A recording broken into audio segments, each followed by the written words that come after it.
I'm gonna be frank. I'ma be real, honest. I got something to say. You know I'ma talk about it before we leave today. I'ma be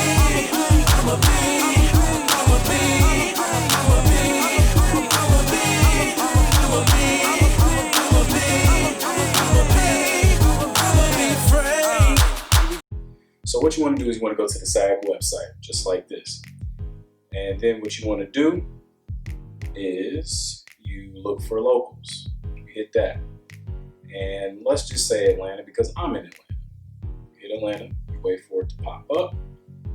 And then now, what you would do is you scroll down.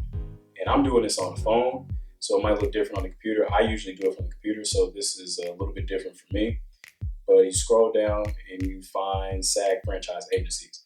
Now, you don't have to have a SAG franchise agent, but from what I've learned, and from my personal experience, it tends to be a little bit better when you do have one. But again, that all depends on what market you're in. Where I'm from in Kansas City, there was no need for that.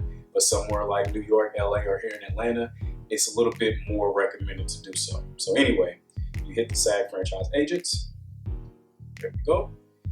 And you wait for it, depending on how good or bad your internet is. And you see where it says select a local. You hit that. Again, you have all these. So if you're in any of these areas, that's what you can click on. Missouri Valley is for my folks in Kansas City, St. Louis, things like that. So Atlanta, go hit Atlanta. You hit done. Make sure that's marked as SAG franchise agent. And then you hit search. And then here's a list. These lists change quite a lot. So make sure you're checking them and keeping up to date. And these are all the agencies. And this is literally what I did when I knew I was getting ready to come down, is I looked up every single agency that was on this list, and I went to their website. And I looked at their instructions on how to submit for representation. And the main thing here is you want to make sure that you are following their instructions to a T. Do not miss anything, even if you have to be creative about some of the instructions. Like, for example, if the instruction says, hey, part of the stuff that we need is a reel. If you don't know what a reel is or don't have a reel, and a reel is just basically a bunch of different things put together. If you've done different projects, you put them together just to showcase your work as an actor.